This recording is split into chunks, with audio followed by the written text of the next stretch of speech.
Bismillahirrahmanirrahim. Assalamualaikum warahmatullahi wabarakatuh. Alhamdulillahirrahmanirrahim. Assalatu wassalamu ala asrofil anbiya'i wal mursalin wa ala alihi wa ashabihi ajma'in amma ba'du. Alhamdulillahirrahmanirrahim. Bagi semuanya yang berada di rumah, insyaallah kita senantiasa memanfaatkan dan mengambil hikmah dari peristiwa lockdown yang ada ini ya. Hikmah pertama yaitu tentang kita harus betul-betul bersikap untuk terus berada di rumah kita masing-masing, dan ini mencerminkan bagaimana kondisi rumah tangga kita ya saat sekarang seperti ini. Allah memberikan hikmah untuk kita bersama sebagai diri maupun pasangan kita bagaimana mengatur rumah tangga kita dengan baik. Saya jadi teringat kondisi seperti ini Ustadz motivator nasional ya, yakni Ustadz Reza Sarif pernah menyampaikan, beliau menyampaikan ada beberapa tipe dalam rumah tangga. Nah, itu saya sambungkan dengan kondisi karantina yang seperti sekarang ini ya. Beliau dalam bukunya Life Excellent itu menyampaikan ada beberapa tipe rumah tangga. Yang pertama, tipe rumah tangga hotel. Kita ketahui bersama bahwasanya hotel itu yang ada pelayanan, tetapi memang harus diimbangi dengan adanya uang ya. Dengan adanya uang kita bisa dilayani dengan baik. Maksud di sini apa? Kalau kita sambungkan dengan kondisi rumah tangga itu ada pada 3 hal, 3 ur: sumur, dapur, kasur. Jadi ketika kebiasaan dalam rumah tangga kok isinya adanya pelayanan saja, jadi minta dilayani baik tentang sumurnya, perairannya, kemudian di dapur, kemudian kasur, itu 3 hal ini betul-betul pengennya dilayani. Seperti misalnya suami kok pulang dari kerja maunya dilayani, makan juga sudah siap di meja makan, tidak pernah ikut campur urusan dapur dan sebagainya, maka itu bisa dikategorikan ini sebagai tipe rumah tangga hotel. Yang kedua, ada tipe rumah tangga pasar ya. Sebagaimana kita ketahui, ketika kita menuju ke pasar, sesekalilah kita bisa menuju ke pasar untuk melihat, walaupun ketika memang kondisi sudah stabil kembali, ayo kita perlu beberapa kali juga ke pasar. Tapi ketika kita menuju ke pasar, di situ kita akan melihat bagaimana seorang penjual itu bisa menjual dengan harga setinggi-tingginya, sementara bagi seorang pembeli itu bisa membeli dengan harga serendah-rendahnya. Di situ ada tawar-menawar. Pokoknya ada tawar-menawar, kalau tidak segini ya tidak aku jual, kalau tidak seperti ini saya tidak mau beli. Nah, kalau ternyata di rumah, nah sekarang kita ibaratkan ke rumah. Misalkan di rumah kita kok kondisinya kalau tidak ada menu ini saya tidak mau. Kalau setelah ini kok maunya itu di di rumah tangga kok pengennya serba yang semau gue, suami maunya harus begini, istri maunya harus begini, nanti buat jadwal schedule acara rumah tangga pengennya seperti ini, masing-masing mengutamakan egois dengan dirinya sendiri. Itu berarti ya diibaratkan samalah tipe rumah tangga kita dengan tipe rumah tangga pasar. Nah, ada yang ketiga itu disebutkan sebagai tipe rumah tangga kita adalah tipe rumah tangga rumah sakit. Rumah sakit kita tahu bersama, ada dokter, ada juga pasien. Semuanya saling menyampaikan bahwasanya di situ mungkin perlu ada namanya jasa ya. Masya Allah, mungkin pasien bisa sembuh karena ada dokter. Dokter juga bisa bekerja karena juga ada yang sakit. Jadi semuanya itu saling jasanya itu merasa saling dibutuhkan. Jadi kalau tidak ada saya ya tidak jalan. Nah, begitupun ketika kita ibaratkan dengan rumah tangga antara suami dan istri, dua-duanya kok saling mengedepan egonya masing-masing.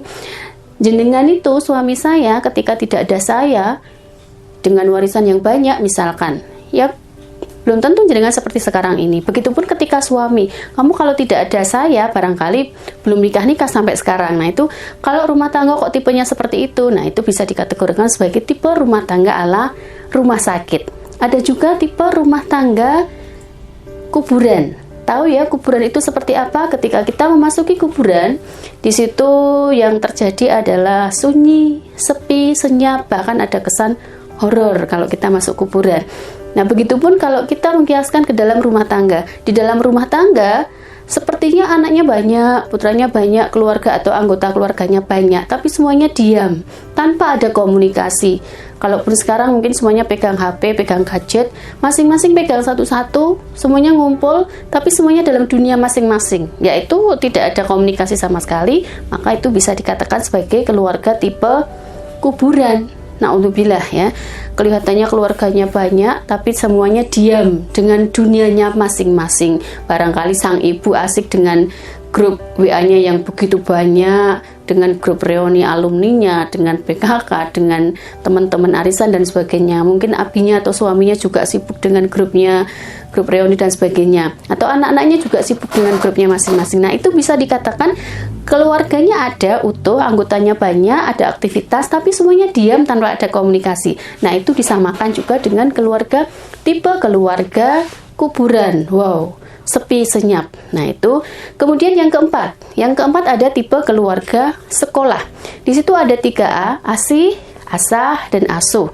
Tipe keluarga sekolah ini ketiga-tiganya di situ saling melengkapi. Tapi kesannya sebagai seorang guru, yaitu dia yang memiliki kekuasaan lebih karena punya sisi usia semakin yang paling tua, kemudian sisi ilmu mungkin paling banyak. Ya, apa yang disampaikan sang guru yaitu anak-anak menyerap. Nah, tapi ketika kita kembalikan ke keluarga yang ada seperti itu, ya itu sebenarnya sudah bagus tapi belum lengkap karena masih ada sesuatu sisi-sisi yang memang kurang. Nah, yang terakhir tipe keluarga ala masjid. Masya Allah, ini yang akan kita idam-idamkan bersama. Seperti kita ketahui, ketika kita berada ke masjid, di dalam masjid di situ ada seorang imam, yang kedua makmum yang begitu banyak. Tahu peran masing-masing. Imam itu tugasnya memang mengimami, memimpin sholat. Kemudian dia atau beliau sang imam itu memang sisi ilmu, sisi hafalan dan sebagainya paling banyak. Tetapi uniknya ini dan bagusnya ini, ketika imam ada kekurangan, barangkali rakaatnya kurang atau tadi bacaannya ada yang keliru, nah itu tugas makmum mengingatkan dengan subhanallah. Nah, itu sang imam pun akan mengikuti makmum karena tahu, oh saya ini salah, sedang diingatkan makmum, maka saya akan perbaiki sholatnya. Yang tadi mungkin jumlah rakaatnya kurang akan ditambah. Nah, ini tugasnya sang imam. Begitupun makmum ketika dia mengikuti sholat kepada imam, dia harus seutuhnya mengikuti apa yang dilakukan imam. Tidak boleh makmum jalan sendiri-sendiri. Imam rukuk, ya makmum harus ikut rukuk. Imam sujud juga makmum harus ikut sujud. Itu ketika kita kembalikan ke keluarga, itu ibaratnya imam adalah sang suami atau kepala rumah tangga, atau imam itu sebagai ayahnya, sementara makmum itu yang lainnya, anggota keluarga yang lain. Ketika ada ayah yang keliru, nanti istri maupun anak-anaknya mengingatkan, mengkritik, semuanya itu akan diterima. Begitupun ketika anak-anaknya ada diberikan perintah oleh sang imam oleh sang ayah seperti apa, ya harus diikuti. Nah, ketika seperti itu terjadi dalam rumah tangga, Masya Allah, yang terasa saling melengkapi, saling mengingatkan.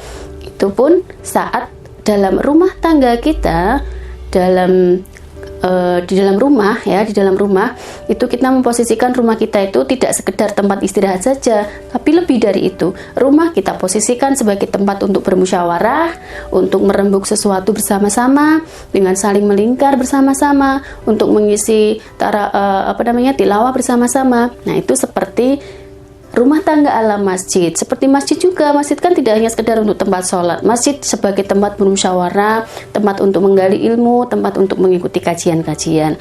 Masya Allah, sekarang kita akan bisa membuktikan kondisi seperti itu real saat sekarang terjadi karantina seperti ini. Kita akan tahu betul-betul sebenarnya posisi rumah saya seperti apa. Tipe yang mana sih posisi rumah saya?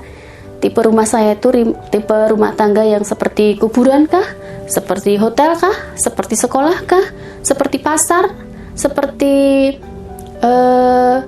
masjid kah? Nah, itu karena mumpung kita semuanya saling bersama-sama di situ dengan jumlah jarak waktu yang cukup lama, ini akan menentukan. Ketika memang belum sampai mengarah ke tipe masjid, yuk bersama-sama kita saling memperbaiki diri, saling melengkapi diri supaya bisa mengarah ke tipe rumah tangga kita adalah tipe rumah tangga masjid.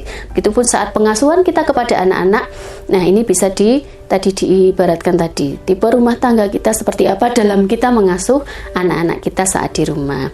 Mudah-mudahan itu bisa kita ambil ibrohnya kalau kita ingin menghendaki tipe rumah tangga masjid, Ya, kita bersama-sama memulai dari diri kita, dengan pasangan kita, dengan anak-anak kita saat berada di rumah masing-masing. Ini salah satu hikmah dari adanya virus corona yang membuat kita lebih dekat dan dekat dengan keluarga kita masing-masing.